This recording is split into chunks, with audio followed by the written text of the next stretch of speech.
భూమన్ కరుణాకర్ రెడ్డికి ఉన్నట్టుండి ఈ అరెస్ట్ భయం ఏమైనా పట్టుకుందా? అందుకే ఆయన సడన్గా ఒక ఐఏఎస్ అధికారిని అంటూ పేరు పెట్టకుండానే ఒక ఐఏఎస్ గురించి చెప్పుకొచ్చారా? ఇదే చాలామందిలో అనుమానం. ఆ 4-5 ఛానల్స్ అయితే అసలు అవినీతి అంతా ఈయన చేశాడు, ఈయన చేసిన తర్వాత ఇంకొకళ్ళ మీద నెట్టడం ఏంటి అనే ఒక ప్రచారం కూడా బిగిన్ చేసింది. అదే మామూలుగా ఆ ఆఫీసర్ మీద కనుక వీళ్ళని వదిలితే మామూలుగా పిచ్చి కుక్కర్లాగా విమర్శలు చేసేవాడు. అసలు ఏంటి టీడీఆర్? ఈ టీడీఆర్ కుంభకోణం అంటే ఏంటి అంటే, కరెక్ట్గా సంవత్సరం క్రితం అధికారం చేపట్టిన వెంటనే నెలలోపే కూటమి ప్రభుత్వం ఫస్ట్ అండ్ ఫార్మోస్ట్ ఆరోపణ ఏంటయ్యా అంటే, టీడీఆర్ బాండ్స్ రూపంలో అవినీతి జరిగింది. దాదాపు 10,000 కోట్ల దాకా అవినీతి జరిగింది, వైఎస్ఆర్సీపీ నేతలు తెగ బొక్కేశారు అని ఆరోపించారు. అది కాస్త 50,000 కోట్లు అంటారు, 2,000 కోట్లు అంటారు, ఎవడిష్టం వచ్చినట్టు వాడు మాట్లాడేశారు. మొత్తం మీద ఏం చేశారంటే, అది సంవత్సరం దాకా ఎక్కడ మాట్లాడకుండా జరిగిపోయింది. ఇంకా కొంతమంది ఏమంటారంటే, అప్పట్లో అమరావతిలో ఇన్సైడర్ స్కామ్ ట్రేడ్ జరిగింది అని ఎట్లా అయితే జగన్మోహన్ రెడ్డి అండ్ కో ఆరోపించారు, తర్వాత నిరూపించలేకపోయారు అని చెప్తుంటారు, ఇప్పుడు ఇది కూడా అలాంటిదే అని చెప్పేసి అంటారు. మరి నిజంగానే 15 నెలలు అయింది. సడన్గా ఈయన ఒక ప్రెస్ మీట్ పెట్టి మరీ అలా తిడుతుంటే ఫస్ట్ దీన్ని ప్రసారం చేసిన ఛానల్ ఏదంటే ఈ దినంలో వేశారు, అంటే ఈటీవీలో వేశారు. ఆ తర్వాతే అంధేరా జ్యోతిలో వేశారు. అంధేరా జ్యోతిలో మరి ఎందుకు ఇలా జరిగింది అంటే, సంథింగ్ ఫిషీ ఉంది అక్కడ. అసలు ఇంతకీ టీడీఆర్ అంటే ట్రాన్స్ఫరబుల్ డెవలప్మెంట్ రైట్స్.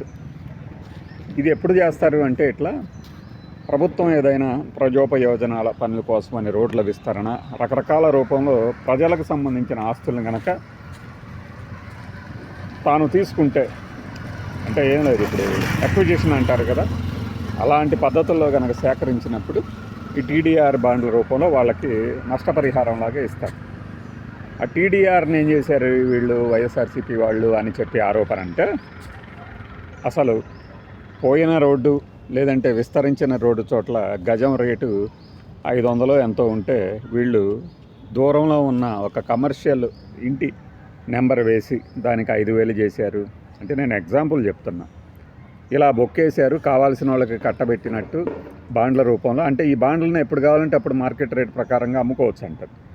అలా తమకు కావాల్సిన విధంగా కావాల్సిన వాళ్ళకి వెళ్ళిపోయిన తర్వాత కావాలనే ఆ తర్వాత దాని మీద ఏమంటారు, నిషేధం చేసుకొచ్చారు. నిషేధం అంటే ఇంకా వాటిని అమలు చేయకుండా ఆపేశారు అని ఆరోపణలు. అంటే ఏంటంటే, ఇలా పైగా ఇంకొక పత్రికలు, మీరు చాలా పత్రికలు ఉంటాయి, తమిళనాడులో వీలైతే పెడతాను నేను. తిరుపతిలో జరిగినాయి అన్నారు, కాకినాడలో జరిగినాయి అన్నారు, ఇంకా గుంటూరులో జరిగాయి అన్నారు. ప్రతి చోట వీలున్న ప్రతి చోట ఇలా టీడీఆర్ రూపంలో చాలా సొమ్ము మొక్కేశారు అనే ఆరోపణలు చేశారు. ఇప్పుడు 10,000 కోట్ల రూపాయలు ఇలా బొక్కేస్తే దాంట్లో 20% కమిషను వైఎస్ఆర్సీపీ వాళ్ళకి. అంటే ఏం లేదు, ఎవడో ఒకటి బినామీని తీసుకురావడం, లేదంటే పలానా వాడికి ఇస్తున్నామని చెప్పడం, వాడికి 100 రూపాయలు వచ్చేటట్టుంటే దాంట్లో 20 రూపాయలు వీళ్ళు నొక్కారు అనేది వీళ్ళ ఆరోపణ. 2,000 కోట్ల వరకు అలా నొక్కేశారంటారు.